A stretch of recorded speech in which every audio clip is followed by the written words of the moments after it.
Confucius a dit « Choisis un travail que tu aimes et tu n'auras pas à travailler un seul jour de ta vie ». On rêve tous de cela. Bienvenue sur le podcast chez NDU. Ici, nous recevons des personnalités au parcours atypique qui ont réussi à vivre de leur passion. Ça aussi. Oh putain, c'est là, bon. Ça sent bon. Tranquille.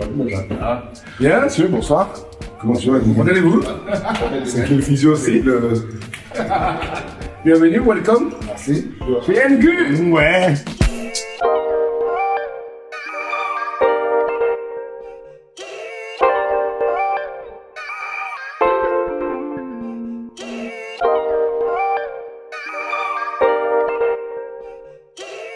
Bienvenue sur le podcast de chez NDU. On a l'honneur de recevoir les deux balles. Bonsoir les gars. Ça va? Bonsoir. NDU. Ça va? Bonsoir. Salut Tony. Bonsoir. Qu'est-ce que vous écoutiez quand vous étiez chez vos parents? La musique de nos parents, à savoir des classiques, des gros morceaux de musique congolaise, la rumba. Et de la rumba congolaise, comment on passe au hip-hop?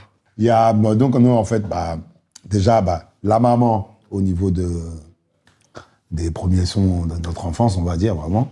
Et ensuite, en grandissant, on a le grand frère aussi qui écoute aussi du hip-hop en fait. Et après, surtout Rapline. Hein. Est-ce que dans vos amis, vous avez des gens qui étaient dans le hip-hop ou pas du tout? Nous, on a toujours été un peu...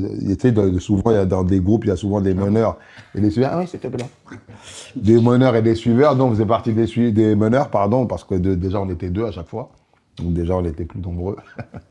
Et donc, ce qui fait que nous, en fait, tu sais comment on a commencé, en vérité? Non. On a commencé à écrire les textes, tu sais, quand on écoutait Radio Nova. On avait des cassettes de Radio Nova et des morceaux de Little MC, de Timide et sans complexe, de NTM. Nous, on vient pas d'une époque où il y avait la radio qui passait du rap. On vient de l'époque où, à la télé, à la radio, la musique numéro 1, tout ce qu'on entendait, c'était de la variété française. Donc nous, d'abord, on a été amoureux de la variété française. Donc on a été amoureux des Goldman, des Renaud, tu vois, des trucs comme ça. Donc des textes aussi. Donc déjà, on chantait déjà des chansons de variété française. À partir de là, quand on a entendu le rap, on s'est dit, il y a une manière de faire du texte autrement. Et voilà, on avait un grand frère. Donc, le grand frère nous disait, regardez ce qui se passe. Ah. Donc, on a quand même eu un éclaireur, on va dire. Ouais. Il est visionnaire. C'est-à-dire, même nous, finalement, quand on rencontre plus tard Masta et tout ça, à la base, c'est un ami à lui.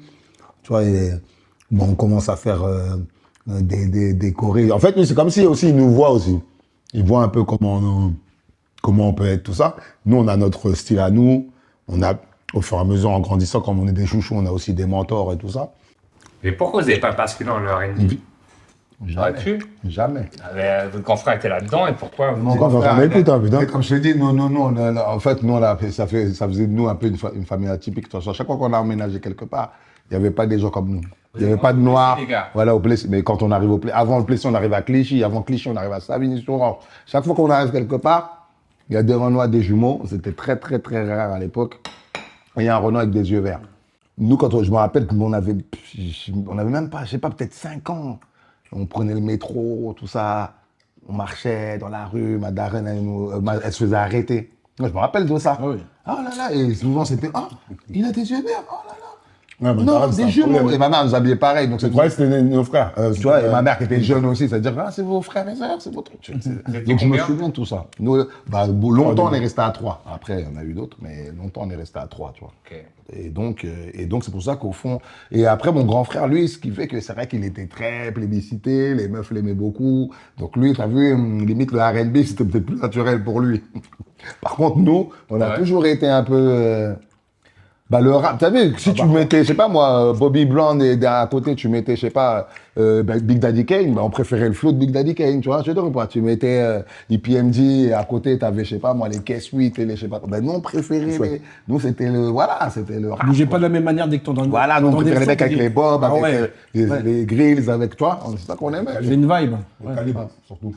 Vraiment, vous ressentez le besoin d'exprimer ça? Très tôt, le rap, on a compris que c'était quelque chose que tu devais... C'est un art, mais tu dois revendiquer quelque chose.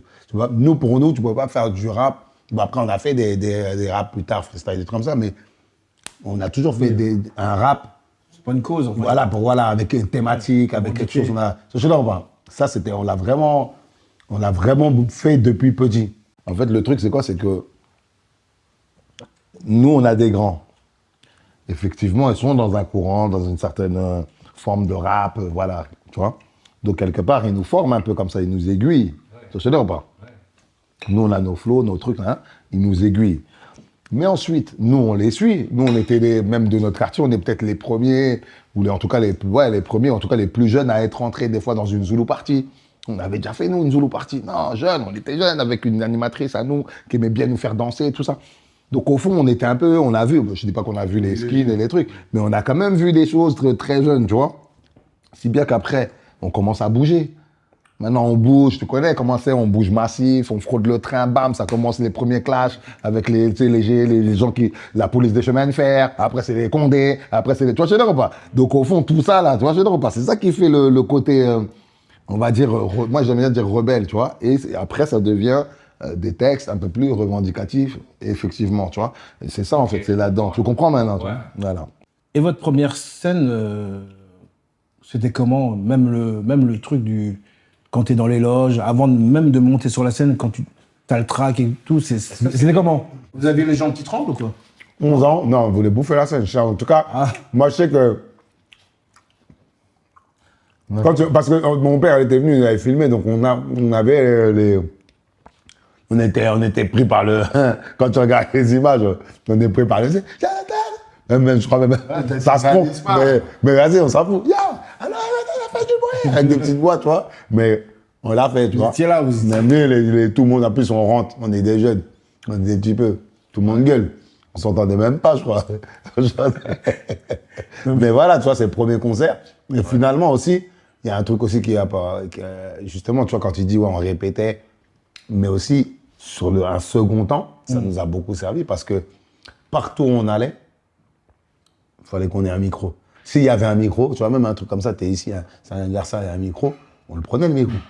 Direct. Pourquoi fallait, on s'est... Votre démarche.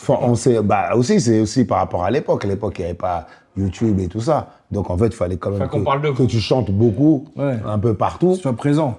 Et c'est ça qui a fait avec ton sac à dos. C'est ça qui a fait plus tard, dans plein de cités, dans plein de villes même de France, les gens, ils sont appropriés notre truc parce qu'on répétait, on travaillait. Mon premier concert, 11 ans, mais après ça, on a continué à faire des années, de l'anniversaire à la fête de la ville, de chez toi. Fallait qu'on passe. Ce concert a marqué beaucoup de gens auprès de moi. C'était les Hip Hop Folies. Parce qu'en fait, c'était un peu la révélation du rap français à la province, comme on dit. Ouais, ce concert-là, c'était... Donc, c'est l'année d'après qu'on fait Saint-Jean d'Acre, la grande scène. Donc, quand on fait celui-là, nous, pourquoi on avait marqué le coup? Parce que c'est ce concert-là où on avait fait une grande... Hein? Avant nous, c'était Ménade, après c'était nous, après c'était Ménélique. Ou alors nous, les t-shirts, c'était pas... on était au milieu. Mélas de Baldeneg, Ménélique. C'est un des festivals où on avait fait une vraie opération marketing. Toute la sécu, elle avait un maillot, elle avait un t-shirt de Baldeneg. Ouais. Le show s'est bien passé quand même. Mais c'était le premier show où, après 2 mois de répète, un truc comme ça, je crois qu'on n'avait même pas commencé la tournée, je crois qu'on avait fait ça. On n'avait pas commencé la tournée, je crois. On l'avait déjà commencé, hein. On l'avait commencé. Non, parce que c'est vraiment 96 ans encore. 96 pour moi, ouais, c'est ça. 96, là. Dans quelle année, toi? T'étais en 87? 97. 96, là. Ah non, 96. On était affûtés. Non, en fait, la tournée... Toujours affûté, les gars. La tournée, on l'a faite en 97. Voilà. La tournée, on l'a fait en 97, et là, on faisait des petits concerts comme ça. On avait beaucoup de promos télé, tout ça, parce que l'album, il sortait. Et donc, quand on annonce la sortie de l'album, on annonce La Rochelle, je pense. Et en fait, après ça, après ce concert-là de La Rochelle, pourquoi aussi il est mémorable, il est historique et il est surtout dans nos trucs, c'est qu'après ce concert-là, on a enchaîné tous les festivals plus la tournée de 97 en fait. C'est là où on fait la différence. Il y a des artistes qui font des chichas, ils font des clubs. Il y a des artistes qui font des concerts, ils font des festivals. Le festival, c'est l'acceptation, on va dire, dans ce pays comme quoi t'es un musicien, quoi, que t'es validé comme étant un artiste. Comment ils ont pris ça à vos parents? Mais justement, t'imagines le truc. Ouais. T'arrêtes l'école en mai, septembre, tu dis, ah, papa, regarde, on a 20 dates, 25 dates déclarées, tout ça à faire, et on vient de signer pour sortir un album. Ouais, mais entre ce que tu dis mai et septembre, vous signez. Vous ne saviez pas que vous alliez signer. Si, parce que toute l'année scolaire, on l'a faite en studio, à rentrer tard. Ouais.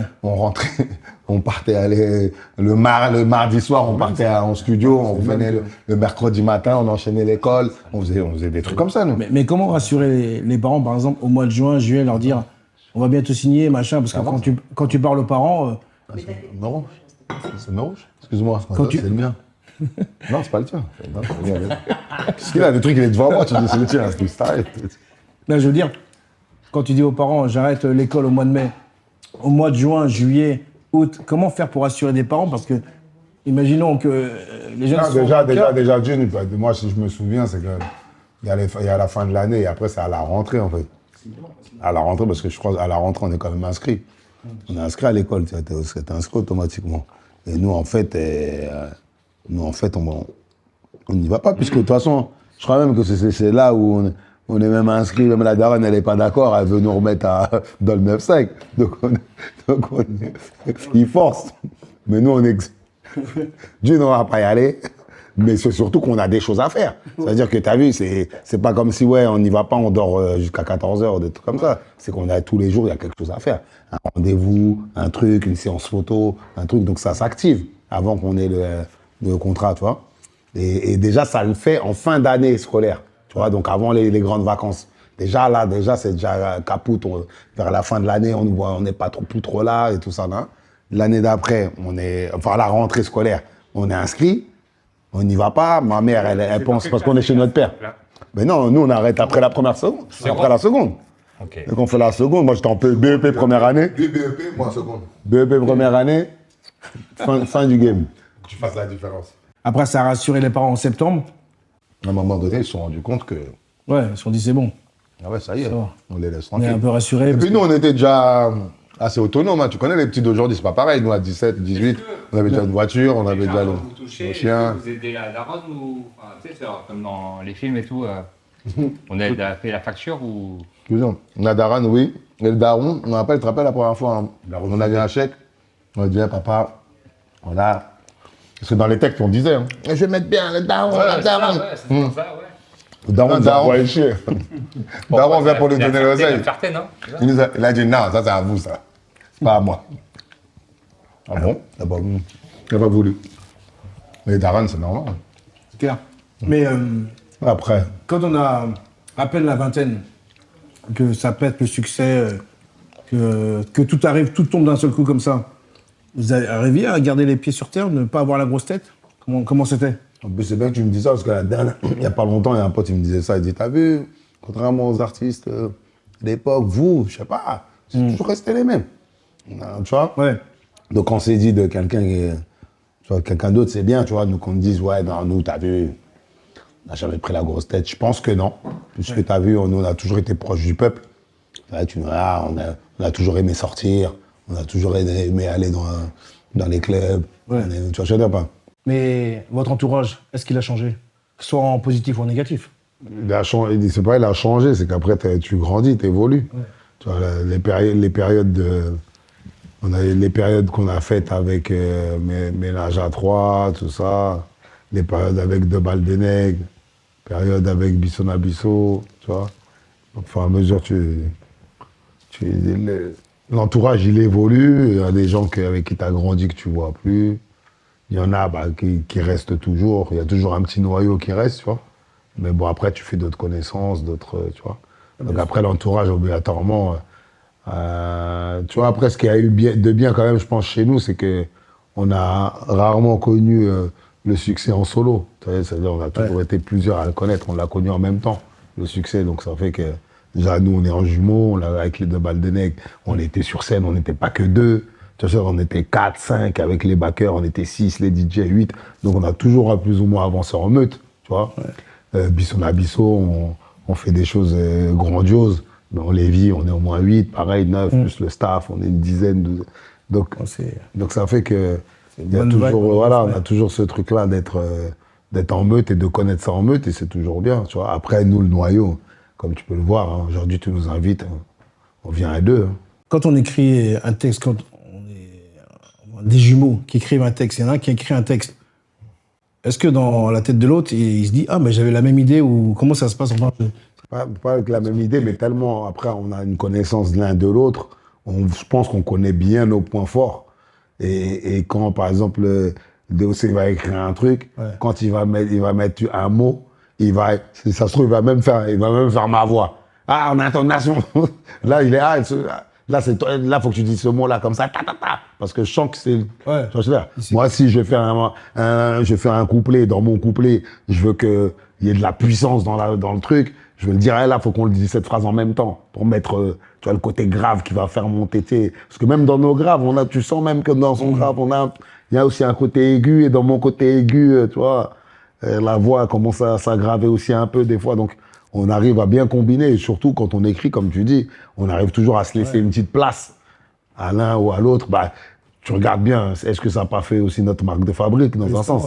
Est-ce qu'on fait pas partie des rappeurs qui ont quand même le passe-passe, qui ont quand même dominé ce domaine? C'est quoi la genèse 3 fois plus efficace? C'est, comme il a dit, on travaille avec le pote de mon grand frère, Masta. De Masta, on fait des petites maquettes, tout ça. On traîne avec nos gars du Plessis, plus cumulé avec nos gars du 7-7. De là, ça fait un peu un crew avec nous. Okay. Et le crew qu'on a après, qui s'est appelé plus tard Ménage à 3. Donc on kick, on écume toutes les scènes de quartier. C'est important pour vous d'avoir un crew?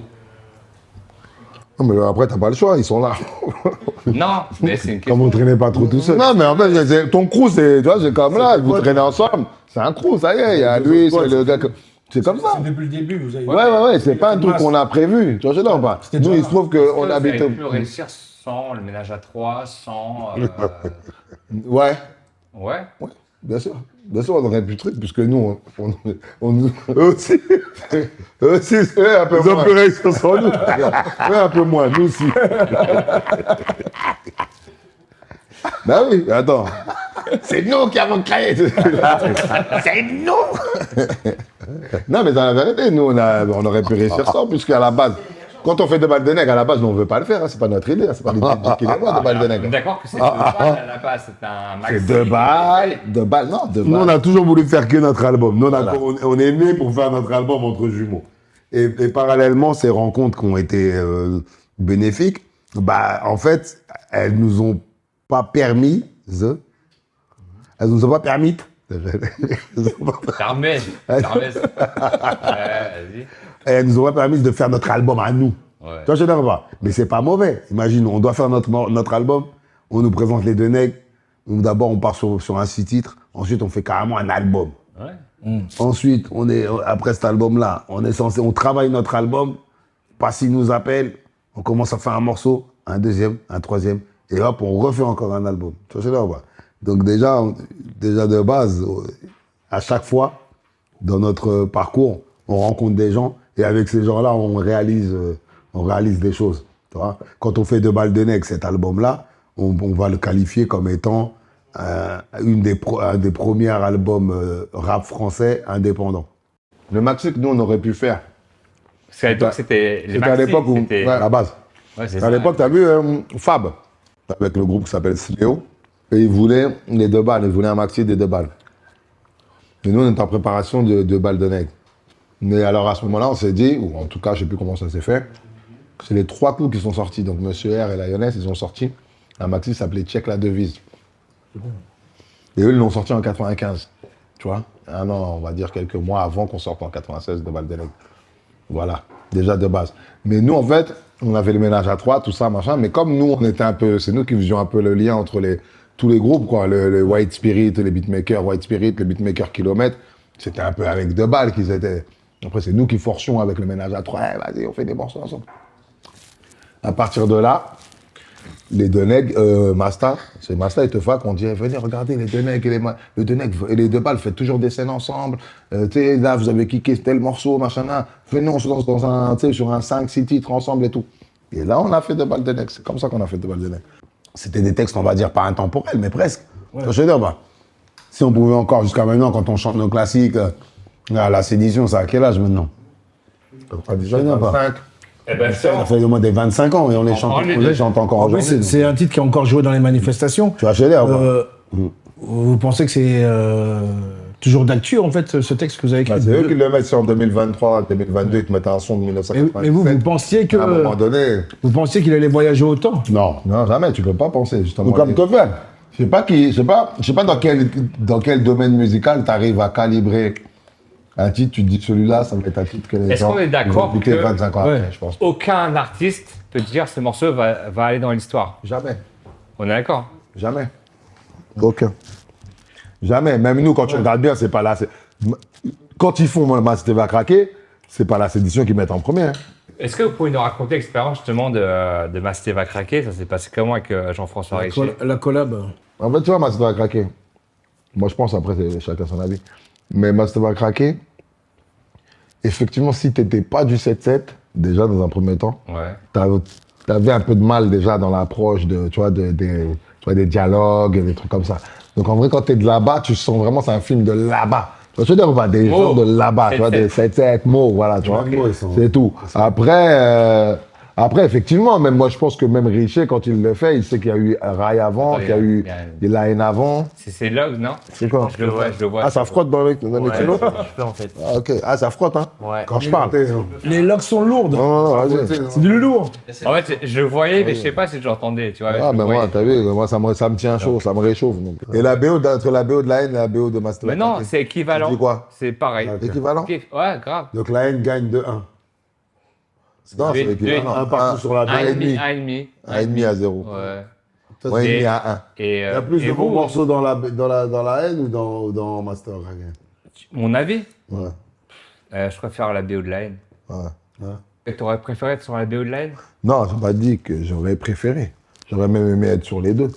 Mais je veux dire, on a quand même, il me semble, à un moment donné, à l'époque, on se rappelait qu'il y avait une BO parce qu'on avait su que la Clica, ils allaient là-bas, tout ça, et comme on était proche de la Clica. En plus, il y avait Sage-Po aussi, c'est des gens qu'on croisait assez souvent. On s'est dit, attends, comment ils nous mettent pas dedans? Nous, on est de la même époque. Ouais. Tu vois? Comment ça se passe à l'époque des crews parisiens avec le hip-hop? Est-ce qu'il y a une rivalité Des clans. Des clans à l'époque, c'est plus comme Il y a des maintenant. clans. Aujourd'hui, on est là, tranquille. Tout le monde est avec tout le monde aujourd'hui. Avant, c'était les clans. Ouais, c'est clair. Après, nous, on pouvait serrer la main à tout le monde, dire bonjour à tout le monde. Mais après, déjà, il y avait aussi une vraie compétition artistique. Aujourd'hui, peut-être, elle est un peu plus cachée. Mais logiquement, quand un mec qui t'a invité, il fallait que tu le démontres. Excuse-moi, je pense qu'aujourd'hui, c'est pas caché, c'est juste que c'est via Internet que les gens se clashent bizarrement, en fait. C'est différent, je trouve. Ouais, mais disons quand même que artistiquement, tu vois, un peu comme au State, aujourd'hui, quand un artiste il marche, il fait des feats avec tout le monde. Mais tu sais, quand tu arrives au studio, normalement, t'arrives, ton couplet, quand tu vas le poser, il faut que ce soit une boucherie, tu vois. Et après, ça fait une émulation, ça fait mettre le morceau à un niveau, tu vois. Donc ça veut dire que quand on avait ça, à l'époque, quand ça s'invitait sur des freestyles, même entre nous, c'est-à-dire Ménage à 3 ou même quand on enregistrait avec les mecs du Bissau ou des trucs, quand tu vas au couplet, il faut que tu fasses un couplet sale pour que le prochain derrière, tu vois, il y avait une compète, il y avait une compétition, tu vois. Mais je trouve que l'affrontement, c'est vrai qu'avant, l'affrontement se faisait sur scène, en fait. Même si tu venais du 77, l'autre il venait du 92, c'était avec les rimes. Excuse-moi, là c'est pas mal ce que tu dis parce qu'effectivement, si tu montais sur scène, t'étais nul, frère, c'était KO. Les gens t'insultaient, on truc, limite on pouvait ne pas te serrer la main, si t'étais nul sur scène, là, quand t'as foiré, là, les gens te regardent même plus. C'est ça. Ah ouais, et en plus, Paris, c'était très dur. Des fois, il y avait une émission qui... regarde, il y a une émission, là, Radio Aligre. Faut y aller, c'est de 22h. Boum, tac, t'arrives, tu vois un DJ que tu connais pas. Ouais. Il est là, c'est sombre. Mardi à minuit, t'as école le lendemain. C'était ça, il n'y avait pas de truc. C'est après qu'il y a eu Génération même. Tu vois, le Marc Génération à l'hôpital, à Ivry, là, tout ça. Ouais. Ça, nous, cette époque-là, de balle, on était déjà en tournée. Pour nous, Marc, c'est... Ouais, c'est une référence. Vous, c'est votre Radio Nova. C'est Radio Nova, mais c'est plus en mode vachement orienté 45 scientifique quand même. Oui, mais parce qu'il y avait des mecs qui étaient... Mais c'est comme un Radio Nova. Tu te rappelles, à Radio Nova, les NTM, ils avaient un traitement meilleur que des mecs qui arrivaient comme ça. Même des mecs du 9-4, parce que le LG, à son âme, il était du 9-4 Vitry. Tu vois, il était de Vitry. Donc oui, il y a toujours eu des... Bah oui, il y en a toujours eu des chouchous, on va dire. C'est ça, comme tu dis, ta question. C'est exactement ça. C'est un peu les clans. Comment ça se passe avec la collab avec Cut Killer? Oh, Cut Killer, c'est... Parce qu'à l'époque, on est d'accord, c'était un peu le Planet Rap de l'époque. Non, parce que Cut Killer, quand on le prend, il fait que les mixtapes. Il a même pas son émission sur Sky. Non, mais non, quand je disais Planet Rap, c'est en fait, il fallait passer par lui. Ah oui, dans le sens c'était le Planet Rap de l'époque. Ouais, c'est ça. Dans le sens incontournable, effectivement. Ouais. Et comment, c'est lui qui vous a abordé ou c'est... Bien sûr, c'est que lui. On peut pas lui demander, s'il te plaît, il y a moyen. Et ok, parce qu'à l'époque, on faisait du buzz. Okay, quand les mecs qui passaient, c'était des gens qui buzzaient. Et donc il vous aborde, il dit bon, vous allez poser là-dessus ou c'est vous qui a imposé vos instrus, quand ça se passe? Notre mixtape, elle a été marquante parce que nous, on a tout changé. Pourquoi? On a apporté notre concept. Pourquoi? Parce qu'il fallait pas qu'on arrive comme les autres. Donc c'est là qu'on l'a blasé, Curtis Miller. Parce que dans son livre, il y a un truc, je sais pas, j'ai pas bien lu comment il a expliqué, mais s'il se rappelle bien, c'est nous qui l'avons nommé Curtis Miller de ce jour-là. C'était quoi les conditions pour qu'il puisse céder justement? C'est parce que vous étiez... Mais quand le mec il t'invite, en fait, il te donne carte blanche en vrai. Juste après, il dit, regarde, moi, je vais faire les trucs. Et je crois même que j'ai l'impression qu'il a attendu qu'on fasse nos queues et qu'après, il nous a soumis le truc. Ah bah tiens, ça serait bien de... vous voulez quel instru proposer? Ah, je veux celle-là, je veux celle-là. Et après, lui, il faisait son mix avec le rappeur Carrie. Tu sais ou pas? Parce que lui, au bout d'un moment, tu sais, quand tu vas bouillard, je sais pas quoi, là, il y a un moment, la prod, c'est, je sais plus c'est qui, juste avant, il laisse le carré, clac, et après, c'est comme si il arrive en fuite sur le carré. Il aimait bien faire ça, lui, c'est la dépense, bien faire le truc comme ça. Mais il le faisait dans ses mixtapes. Dans ses mixtapes. Donc ça, c'était la trame de ses mixtapes. Mais nous, là, déjà, on est arrivé, je pense que c'était rare aussi que tu arrives avec ta propre prod. Parce que nous, on arrive avec le premier morceau, c'est Masta qui fait le son. Quand on a pris le truc en main, vraiment. On a dit, donc on a fait nos sons à nous. Et après, on a rappé sur les phases B. Mais on voulait... Tu sais, ça, c'est notre truc aussi. C'est pas pour le dénigrer ou quoi que ce soit. Mais nous, déjà, lui, il commençait à faire de la prod Cut à l'époque. Il était DJ, mais après, il commençait à composer, tu vois. Mais nous, on avait des gens confirmés au niveau de la compo, les kilomètres, tout ça. Tu sais, Masta, ça faisait des années déjà qu'il faisait de la prod. Et c'est la même chose qui s'est passé sur Hip Hop Soul. Hip Hop Soul, Hip Hop Love. Hip Hop Love ou Love Soul. Partie 2. Hip Hop Soul partie 3. Hip Hop Soul partie 3. Donc là, on a fait, voilà. Mais il y a deux morceaux. Il y a un morceau des Deux Nègres et un morceau des Deux Balles. Nous, on a fait Son de Gralon, mais les Deux Nègres, ils ont fait un morceau qui s'appelait La Vie des Rap. Et La Vie des Rap, c'est une prod de Cut. D'accord?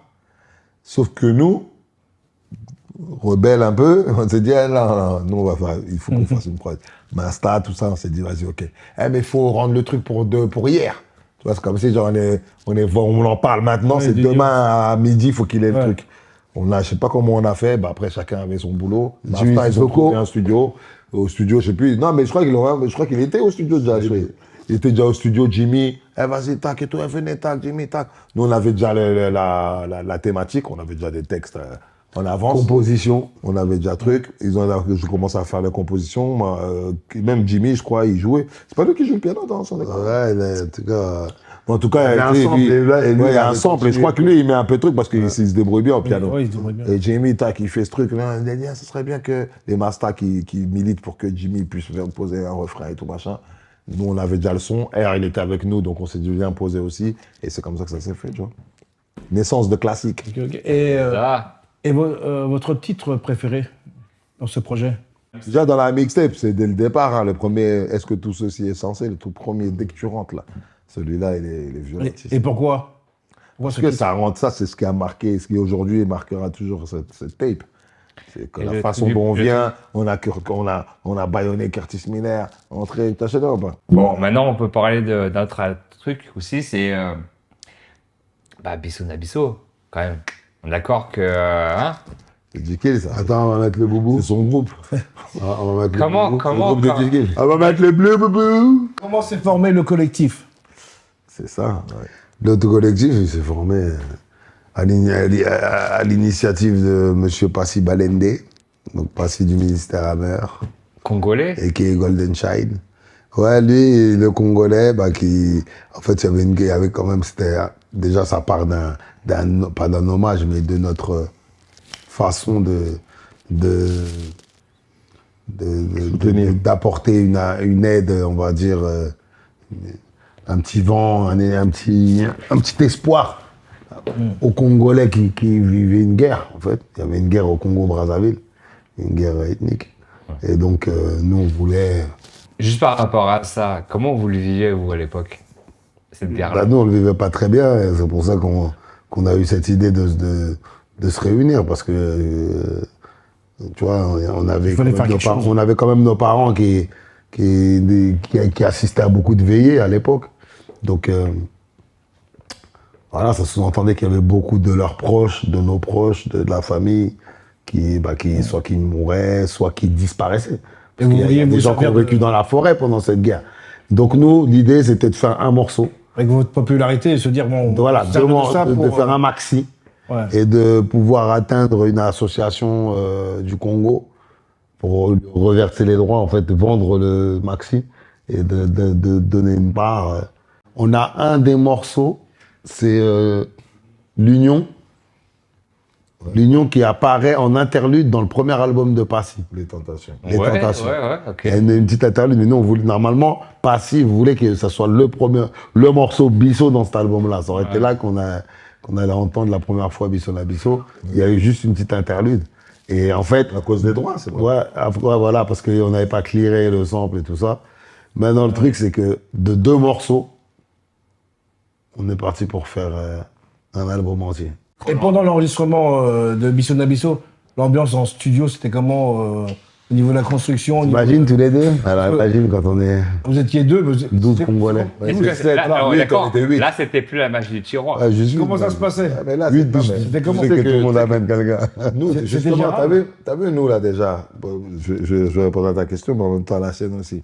Tu vois, nous, on a toujours, par exemple, voulu faire un mix sur une prod d'un morceau de nos parents qu'on écoutait quand on était petit, mettre un beat derrière et balancer un truc. Pour nous, ça, c'était mieux que de faire un son carré. Tu vois, je sais pas. Maintenant, quand on fait avec Passy, quand il nous parle du projet, nous, ça nous parle direct. Puisque et donc, arriver au studio, là, tu vois vraiment maintenant les blédards, les gens qui ont grandi là-bas, ceux qui viennent d'ici, mais la culture, qu'est-ce que t'écoutais, ça a été, non, l'enregistrement de Bisso, le premier, c'était magnifique. Et puis, à l'époque, nous, t'as vu, Arsenic, ils ont rien sorti, si ce n'est qu'ils sont apparus sur une compilation. Tu vois, les nègres marrons, il y a que qui avaient déjà fait la monnaie, donc ce truc. Mystique, il avait déjà pas d'expérience non plus. Passy, la chanteuse, elle avait fait juste le truc de Goldman, et encore, je crois que c'est passé après. Puis, il y avait que Passy, et limite, nous, qui étions, et avec Benji, qui étions en tournée aussi en même temps qu'on a commencé à enregistrer Bisso, tu vois. Et donc, ça veut dire que c'était, voilà, les prémices du truc. Et nous, à l'époque, c'est pour ça qu'on nous a beaucoup assimilés secteur. Il y en a beaucoup, ils croient qui pensent qu'on vient de Sarcelles, qu'on est du 9-5. Parce qu'en fait, avec Bisso, vu que c'était beaucoup de mecs du secteur A, c'est quand nous, après, on les a vus. On a vu le premier album d'Arsenic se préparer. On a vu l'album de Passy se terminer, Les Tentations. Tu vois, pour nous, là, ça nous sortait de notre univers de, tu sais, là, des ménages à 3, des 2 balles des nègres, des trucs là. On était dans un truc assez, tu vois, en plus avec des gens, tu vois, du moment qui, et puis qu'on kiffait. Parce il y avait un peu plus de bons rappeurs. Passy, voilà. Ouais. Passy, en tout cas, vu que c'était un mec dont on était fan quand même à l'époque du ministère Amer, c'était un groupe qu'on kiffait. Tu vois, donc après, te retrouver en studio avec lui et tout, à l'époque, c'était quand même un truc bien. Attention, on n'a jamais été genre fasciné au point de, on perd nos moyens, non. Nous, on avait déjà des têtes dures à l'époque. Ok, les bons, c'est nana, mais t'inquiète pas, viens, on va sur un micro, nous aussi, on a nos arguments, tu vois. Et c'est pour ça qu'aussi, tu regardes dans Bisso la Bisso, l'album, comme nous, on commençait à faire de la compo, justement, on commençait déjà à composer, mais dans l'album Bisso la Bisso, il y a 6 compos à nous, tu vois. Okay. Et des jumeaux dans l'album, là, à part, même Passy, il n'a pas vraiment composé, il avait un gars, il a fait sa magie. Mais nous, on a composé 6 titres de l'album Bisso la Bisso, comme le Tata Nzambe, c'est notre prod à nous. Ce qui fait qu'on a quand même été assez bien, tu vois, ça a été, tu vois, Bisso la Bisso, ça a été vraiment le le côté, comme tu dis, financièrement, tout ça, on s'est bien régalé avec Bisso Nabisso, mais je pense que c'est l'album peut-être le plus original qu'on ait pu faire. Il y a un truc que j'aurais voulu partager avec vous, c'était la rencontre de Nelson Mandela. C'était lors d'une réunion, c'était les awards africains, donc les Cora, on appelle ça les Cora. Et on était nominés, nous, donc, dans la catégorie meilleur clip et meilleur groupe africain de l'année 80. Ouais, meilleur groupe. Non, meilleur groupe, ouais, t'as raison, meilleur groupe. Meilleur album et meilleur clip. Voilà, et on en a gagné 2 sur 3, c'est ça. Les parrains de cette cérémonie étaient les défunts, puisque les deux sont décédés. C'était Nelson Mandela et Michael Jackson. Donc c'était les deux qui étaient parrains de ce truc. Et on les a vus, on est resté quand même une bonne semaine là-bas. Pendant la cérémonie, ils étaient là et on a eu la chance de serrer la main à Nelson Mandela lors de la remise quand on a été donc élu meilleur groupe. Donc on a gagné dans la catégorie meilleur groupe et on a gagné aussi dans la catégorie meilleur clip avec le morceau Bisso. Et donc après ça nous a permis de pouvoir faire une photo avec Nelson Mandela. Je sais qu'on a une photo avec Jackson, mais que je pense que c'est Kesha qui doit l'avoir parce qu'elle était là aussi à cette réunion-là. Je pense que Kesha doit avoir un truc où il y a une photo où lui avec eux, mais qu'on était là parce qu'on l'avait croisé, Jackson quand même. Mais à part la photo, quel effet de écoute, trouver là, quoi. Là, sans te mentir, hein, t'as vu, moi, des fois, je te dis, à cette époque-là, il y en a qui me disaient, t'es fou, Nelson Mandela, t'es malade, Jackson, t'as vu, il est là avec son truc. Mais quand tu les vois, là, moi, Jackson, je l'ai vu quand il est passé, que ce soit de 7 à 77 ans, il voit Jackson passer, dans son domaine, ça a été quand même the GOAT, à mon avis. Voilà, c'était une belle expérience et c'était un très beau souvenir d'avoir rencontré ces 2 grandes personnes. Donc, je vais te donner une image, tu vas comprendre direct c'est quoi entre Bisso et Debaldenec. Debaldenec, c'est nous, la rue, on l'a fait de nos mains, c'est vraiment tout le bitume qu'on a arpenté, là, t'as vu, les cours qu'on a séchés. Debaldenec, c'est ça, c'est avec le sang et la sueur, tu vois, je veux dire. Et Bisso, et à l'époque de Debaldenec, mon père, pour le faire déplacer, on l'a fait déplacer qu'au Bataclan. Il a dit, là, parce que tout ce temps-là, même si on était en tournée, pour lui, c'était, c'est une passade, c'est rien. Ouais, c'était quel moment où c'est pris au sérieux? Attends, dès qu'on l'a appelé, on lui a dit, papa, on fait le Bataclan. Que tu sois même un quinfre qui n'aime pas la musique, mais t'es là en France depuis 20 ans, 25 ans, tu sais que ton artiste préféré, il avait fait le Bataclan au moins, ou tu vois. Dès qu'on a dit on a fait le Bataclan, bim, on a fait le Bataclan, il est venu. Dès qu'on a fait Bisso, ils entendaient des guitares congolaises, des classiques, parce qu'on a repris des refrains classiques que nos parents écoutaient eux-mêmes quand ils étaient jeunes.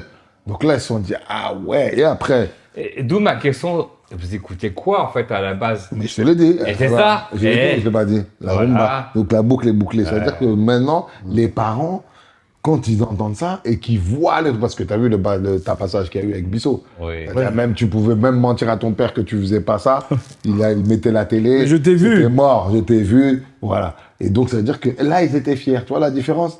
Pour Debaldenec, ils étaient contents pour nous. C'était les racines. Ils étaient fiers de nous. C'était les racines. Là, la différence. Et donc, voilà. Et ce qui fait qu'après, voilà, tu as vu, on a eu énormément de cousins. Même lui, il y a des cousins qu'il n'avait pas vus depuis 35 ans. J'ai vu ton fils, j'ai vu tes fils. Ah, mais faut qu'on... Tu vois, c'était ça. Et puis le daron, quand même, vu qu'on vivait chez lui, c'est quand même celui qui a toujours su aussi, tu sais... Des fois même, on n'est pas occupé, mais il va dire aux autres, ah là, bon, les jumeaux, faut pas les déranger, ils sont dans leur truc. Il a géré après. Il a toujours géré le truc, c'est ça qui est intéressant, tu vois. Qu'est-ce que vous faites aujourd'hui? Galère, voilà. On transmet, en fait. On transmet notre savoir. Transmission. Dans tout ce qui est artistique. Donc, tout ce qui est aussi... au niveau aussi vidéo, au niveau son aussi, parce qu'il y a un studio d'enregistrement. Donc voilà, donc on est à fond là-dedans. Voilà, et après, voilà, accompagnement aussi avec les artistes, tout ça. Tu transmets ton savoir, parce que tu as un background, mais au fond, finalement, tu apprends parce que tu t'adaptes, en fait. Et l'adaptation, c'est aussi savoir un peu, redescendre un peu, écouter, observer et intégrer, c'est tout. Et c'est vrai nous, on a la chance de pouvoir être entre l'ancienne génération de nos parents et la nouvelle génération qui sont très proches de nous, donc on est entre les deux. Exactement. C'est vrai que là-dessus, On peut jongler en se disant, là. Exactement, comme t'as dit. C'est pas parce qu'on est des anciens qu'aujourd'hui, quand t'as tapé. Ouais. Tu sais, il y a un truc qui est bizarre, je sais pas si ça vous arrive, mais des fois, tu peux être avec des gens un peu plus jeunes que toi, peut-être même de 3-4 ans, tu vois, comme ça. Et puis, quand ils vont mettre leur playlist, ou parce que t'es là, ils vont te mettre un son à l'ancienne. Ouais. Tu vois, je sais pas pourquoi. Ouais. Pour montrer que. Tu vois, moi, il y a des gens, tu sais, que t'es là, et tu viens me mettre un Biggie, un Tupac parce que je suis là, laisse-moi tranquille. Je peux les mettre moi-même, tu vois, ou pas. Même moi, le dernier son qui était bon de J-Clo, tu sais, le Lil Baby, des fois, il y a des petits jeunes, là, ils font des bons petits trucs, ou même un Gazo qui a des titres, des fois, qui sont bien, mais là, c'est pas grave. Ça va pas faire de moi quelqu'un, tu sais, je veux dire, ou pas passer de passéiste, de larguer, ou, tu sais, non. Il y en avait un de vous deux qui disait, à l'époque, c'était pas mieux avant, il y avait des classiques. C'est là, il a pris l'autre fois, c'est Barbuche. Et c'est dans le truc de démon, ça. Il y a un truc qu'il a dit, comme dit mon frère J.K. Le rap, c'était pas mieux avant, mais avant, il y avait plus de classiques. Ouais. Mais après, moi, je pense aussi que t'as vu, c'est vrai qu'en fait, c'est la manière dont elle est consommée, la musique, qui a changé. Un artiste, un artiste actuel, quand il pose un morceau, il faut qu'il soit dehors. Dès qu'il va en studio, il faut que dans les 3 semaines, limite, le morceau maximum, il soit dehors. Tu vois? Et s'il passe pas les 3 semaines, il est pas sorti au bout d'un mois, limite, il faut en refaire un autre. Je sais pas. C'est un travail d'usine. Nous, avant, on faisait un morceau, tu vas poser en featuring chez un gars le 8 mars, le mec, il va sortir l'album le 5 septembre. On va aborder comment ça s'est passé après, en fait. En gros, on est là, on parle du succès. Est-ce que vous avez vu le déclin arriver ou en fait, il n'y a jamais eu de déclin? Le temps passe.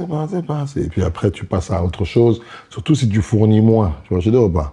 Après, chacun a eu sa vie, ses histoires, ses problèmes, ses réussites, tu vois. Il y a la vie privée aussi. Et la vie privée, et après, tu te structures après. Tu vois, je dis ou pas? J.K., à un moment donné, il fallait qu'il fasse aussi, qu'il compte sur lui-même, qu'il fasse ses projets lui-même. Donc de là, tu deviens de comment on appelle ça? D'artiste. Il passe le cap du producteur. Je ne sais pas. Master Tefa. Tu sais, après, tout le monde est un peu. Comme il a dit, nous, le groupe, c'est 2 balles. C'est pas 2 balles de nègre. Je ne sais pas. Avant d'être 2 balles de nègre, c'est 2 balles. Avant d'être les 2 balles du ménage à 3, c'est 2 balles. Ouais. Je ne sais pas. Ouais. Donc, au fond, R, il commence à prendre du poids aussi. Il commence à partir un peu dans ses histoires. Monsieur R, voilà. Châtenay-Malabry. Voilà, du Châtenay qui est du ménage à 3. J.K. l'épaule beaucoup, il est beaucoup avec lui, il lui donne aussi ses skills, ses trucs. Les Master Tefa, il commence à s'occuper un peu des Diams, des trucs comme ça, il commence un peu à... 2 balles de nègre, c'était le premier groupe, mais après, bim, il commence à bosser avec des Rof, bosser avec des... Comment le prenez à ce moment-là? Vous le prenez comment à ce moment-là? Non, mais parce que c'est l'évolution qui veut ça, c'est tout à fait normal. Ouais. Si nous, quand on fait 2 balles de nègre, on s'arrête, l'album il se termine, on enchaîne Bissot, mais ça va pas les déranger. En attendant, De Nègre, Ben il fait quoi? Il fait Gomez et Tavares. Tefa il fait quoi? Bim, il rentre, il enquille avec les trucs de film, les Michael Youn. Master, il s'occupe de qui? Il s'occupe des Diams, des machins. Tout le monde évolue un peu dans ces trucs. Ils font Mission Suicide. Tac, il y a des films, il y a des trucs. Projets donc après, tout le monde est pris dans la nébuleuse, en fait. Il y a du boulot pour tout le monde. Et c'est vrai que le recul est important à ce moment-là de se dire, bon, qu'est-ce que je dois faire? Comment je fais ma vie? Parce que finalement... Des enfants qui naissent, t'es dans un autre game après, tu vois. Et justement, par rapport aux enfants, comment ça se passe? Vous leur apprenez comment la vie? La vie, tu leur apprends la vie. Parce que vous êtes artiste quand même à la base. Ils pourront pas le... Les petits, de toute façon, c'est comme si... Toi, tu fais quoi? Tu fais, je sais pas moi, t'es journaliste, ou l'autre, il est mécanicien. Au bout d'un moment, tu vois, sans le faire exprès, un jour, même si tu voulais pas, attends, je passe au boulot. Si jamais votre enfant vous dit aujourd'hui, moi j'ai un studio, les enfants, ils vont dans le studio, ils rappent, ils enregistrent comme ça. Maintenant, le rap, de toute façon, eux comme toute leur race, eux comme tous les jeunes là, tout le monde rappe. Le rap, c'est devenu un truc. Donc t'as pas peur en fait, en gros, c'est... Moi, j'ai pas peur. Si, j'ai peur si, par exemple, je vois qu'il est trop bon, là, ça va commencer à me faire peur. Bah non, c'est la transmission. Non, mais ça veut dire que là, ils le font vraiment comme hobby, tu vois, vraiment pour délirer, tu vois. Maintenant, s'ils commencent à vouloir prendre ça au sérieux, là, c'est une autre histoire. Les enfants, ils kiffent un truc, vas-y, va, essaye, fais ton que truc. Va, essaye, tu regardes, on te regarde. Si on voit que c'est bon, on valide. Si on voit que c'est pas bon, on va te dire, arrête. On va pas te valider parce que t'es mon fils. S'il y a bien quelqu'un qui peut te le dire, c'est bien ton daron, tu vois, ou pas. Donc, Ouais. Là, ce truc, non, là, c'est pas bon, là, c'est pas truc. Et puis, soit t'écoutes, soit t'écoutes pas. Mais au moins, fais ton expérience, tu vois. Bah, après, si tu me demandes, est-ce que tu aimerais que tes enfants soient dans la technologie comme ça, c'est une autre question, tu vois, c'est ou pas. Et on te la pose. Ouais, mais je te dirais, non, c'est pas la première des choses. S'il peut faire, mince, oula. S'il peut faire autre chose, franchement, parce que t'as vu, nous, en fait, réellement, nous, on a eu un métier qui est de base notre passion. Et ça, c'est un truc, limite, pas même tes parents, en général, ils le font pas. C'est-à-dire qu'ils vont travailler parce que c'est alimentaire et c'est pas sûr qu'ils kiffent monter des maisons, c'est pas sûr qu'ils kiffent faire le ménage, c'est pas. Donc voilà, ils font un métier pour subvenir aux besoins de la famille. Nous, on nous a payés alors que on faisait ça par passion. Et après, de là, c'est devenu un métier. C'est ce qui nous a, très jeunes, permis de payer notre permis tout seul, d'acheter une voiture tout seul, de pas demander d'argent à nos parents. Mais nous, on peut dire quand même qu'on est même pas chanceux. En tout cas, on a eu une bonne étoile. Qu'on puisse arrêter l'école. Derrière, on enchaîne, on devient entre guillemets professionnel. Parce qu'on rentre dans le métier de la musique, on fait tout ce qu'un artiste peut faire, on le fait directement très tôt. Ouais. Et en plus de ça, on a 17, 18 ans, 19 ans, 20 ans, on gagne notre propre argent. On n'a pas besoin d'aller demander, même à l'époque, 10 francs à nos parents, on n'a pas besoin. On a nous-mêmes notre argent, tu vois. C'est là où le truc, il est intéressant, mais en vérité, on est des privilégiés. On peut pas dire, est-ce qu'on peut dire à nos enfants, dès que vous avez une passion, ne vous inquiétez pas, nous, ça a marché pour nous, allez, foncez. T'as une passion, vas-y. Non. D'abord, comme travail à l'école. Voilà, essayer d'avoir des diplômes. On est dans un pays où il y a des diplômes. Maintenant, si tu as une passion, fais-la à fond. Tu vois? Mais, garde quand même. Tu vois, un plan B, comme on dit. Les études, un plan B, on ne sait jamais. Tu vois, moi, je fais toujours le rapport avec est-ce que vous sport, avez fonctionné avec un plan B ou pas? Un plan B? C'est quoi un plan B? En fait, en gros, c'est de la musique, quoi. Ça marche pas dans le rap. Non, plan B, non. Non, jamais. Pas eu besoin de plan B, tout ça. Après, essayer d'autres trucs, bien sûr, ça c'est possible, ouais. Vous n'avez jamais fait de job alimentaire, par exemple, pour subvenir? Moi, une fois, j'ai fait une fois. J'ai fait. J'ai essayé, mais. Paperboy. C'est. Je fais Paperboy. On livrait des magazines, des journaux, tout ça, un peu dans les beaux quartiers. Pourquoi t'as fait ça? Parce que c'était un bon plan, très juteux.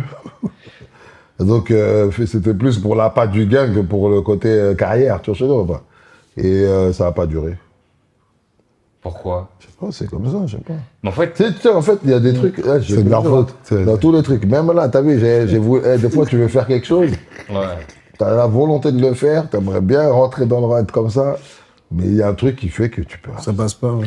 Il y a toujours un truc, et des fois, même quand c'est pas de ta faute. Hein. Et souvent, c'est pas de ta faute. Ouais. Tu vois, il n'y a pas un truc de. Tu vois. Et crois pas que genre j'aurais pu aller bosser chez. Il y a plein de rappeurs qui bossent. Hein. Je sais pas, je les vois pas, mais il y a beaucoup de rappeurs ils sont là, ils rappent un peu. Et puis, enfin, depuis à l'époque, en tout cas, il y en avait des rappeurs qui bossaient, c'était un peu normal. Mais nous, non, on a jamais. Vous n'avez jamais fait de plan B? Je crois qu'on n'est pas fait pour ça, malheureusement. Ouais, on n'est pas fait pour bosser. Malheureusement, on n'est pas fait pour ça, dans le sens où. En plus, t'as vu, c'est un peu trop tard, on est cramé.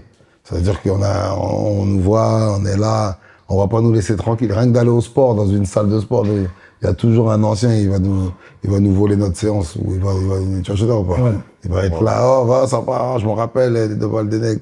Tu vas aller travailler tu vas aller à Auchan, ranger les trucs, il y aura toujours un mec qui va. Vous dire, voilà. Vous prenez bien. Hein? Quand il y a un mec qui vient vous voir comme ça.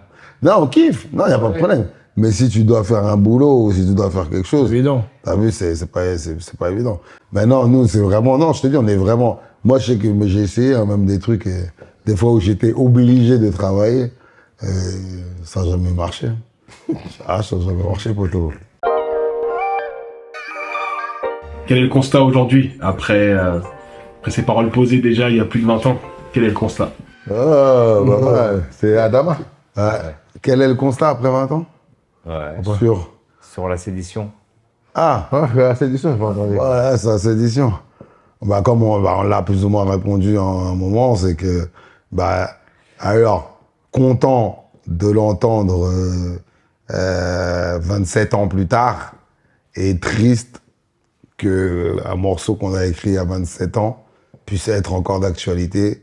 Est-ce que vous vous sentez concerné, par exemple, à ce qui se passe avec la retraite pour vous? Bah, Pas pour bon. vos enfants, mais pour vous. Ah ben non, mais après, comment tu veux, pour nous, ok, mais comment tu veux pas ne pas y penser à tes enfants quand on a, et par rapport à l'âge de la retraite.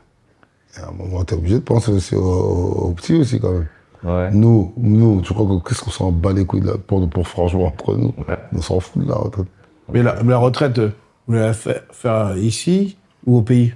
Ça s'annonce un peu plus déjà vers le pays qu'ici. Et quand je faisais référence au fait de savoir si vous alliez faire la retraite ici ou au pays, c'est aussi par rapport au titre le cul entre deux chaises. Donc, je me suis dit peut-être que... Bah ouais, mais de toute façon, c'est toujours une alternative. Vraiment, on a cet avantage-là d'être originaire, tu vois, je sais pas des pays chauds.